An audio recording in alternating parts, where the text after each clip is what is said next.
Bismillahirrahmanirrahim.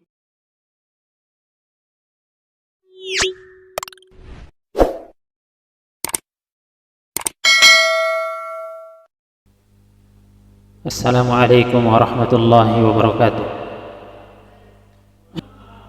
Alhamdulillahi rabbil alamin, wa bihi nasta'inuhu ala umuri dunya waddin. Asyhadu an la ilaha illallah wahdahu la syarikalah, wa asyhadu anna Muhammadan abduhu wa rasuluh. Segala puji bagi Allah Subhanahu wa taala. Kepadanya kita memuji, memohon pertolongan dan ampun. Kita berlindung kepada Allah dari kejelekan jiwa dan keburukan amal perbuatan kita. Tidak ada Tuhan yang berhak disembah selain Allah semata yang tidak memiliki sekutu. Dan Nabi Muhammad sallallahu alaihi wasallam adalah hamba dan utusannya.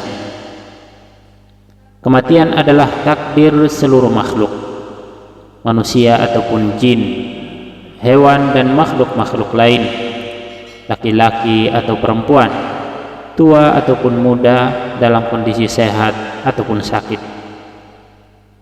Setiap manusia memiliki ajal masing-masing. Kematian tidak dapat dihindari. Tidak ada di antara kita yang bisa lari darinya. Bahkan orang-orang mulia seperti para nabi dan rasul sekalipun, termasuk di antaranya Nabi Adam alaihi salam, yang akan kita sebutkan kisah kematiannya. Diriwayatkan dari sahabat yang mulia Ubay bin Ka'ab radhiyallahu anhu. Beliau berkata, ketika maut datang menjemput Nabiullah Adam, dia berkata kepada anak-anaknya, "Wahai anak-anakku, aku ingin makan buah surga." Lalu anak-anaknya pergi mencari buah tersebut untuknya. Dalam perjalanan, mereka disambut oleh para malaikat yang membawa kain kafan Nabi Adam alaihissalam dan wangi-wangiannya. Mereka juga membawa kapak, sekop, dan cangkul. Para malaikat bertanya, "Wahai anak-anak Adam, apa yang kalian cari? Apa yang kalian inginkan? Dan kemana kalian akan pergi?"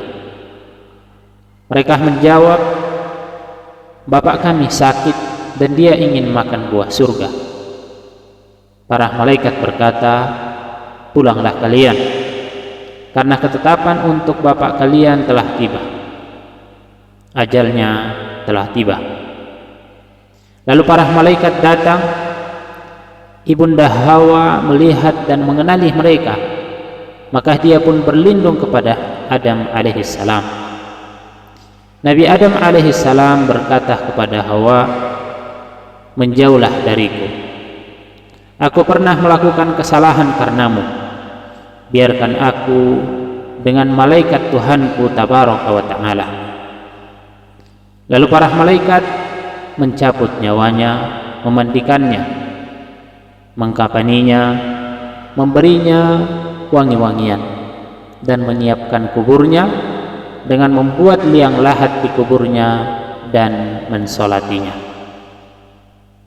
Mereka masuk ke kuburnya dan meletakkan Nabi Adam alaihissalam di dalamnya, lalu meletakkan batu bata di atasnya. Kemudian mereka keluar dari kubur dan menimbunnya.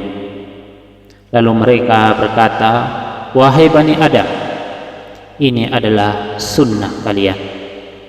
Artinya ini adalah sunnatullah yang akan terjadi pada setiap dari kalian Bani Adam.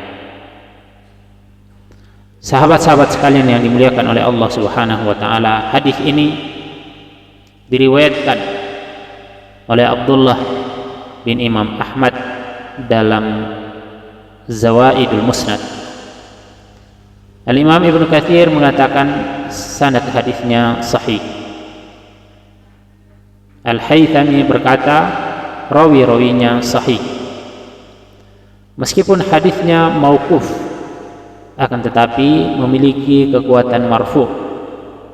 Karena perkara ini tidak membuka peluang bagi akal untuk mengakalinya.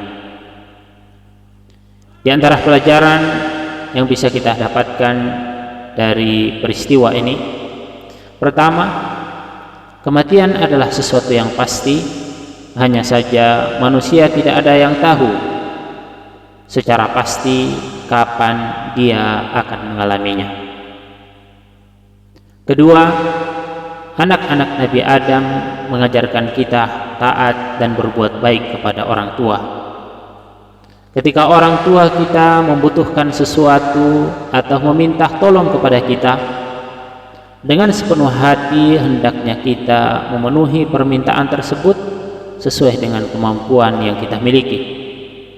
Dalam hadis ini, meskipun Nabi Adam alaihissalam meminta buah surga yang sulit bahkan tidak mungkin didapatkan, akan tetapi anak-anak Nabi Adam alaihissalam berusaha memenuhinya. Ketiga, kemampuan malaikat berubah wujud seperti manusia dan melakukan sesuatu seperti yang dilakukan oleh manusia. Keempat, semua tata cara pengurusan jenazah telah dijelaskan dalam syariat Islam secara sempurna. Tinggal kita mengikutinya dengan baik dan tidak perlu membuat tata cara sendiri. Kelima, seseorang hendaknya berhati-hati terhadap pasangannya, yang bisa saja menjadi penyebab terjatuhnya seseorang pada penyimpangan.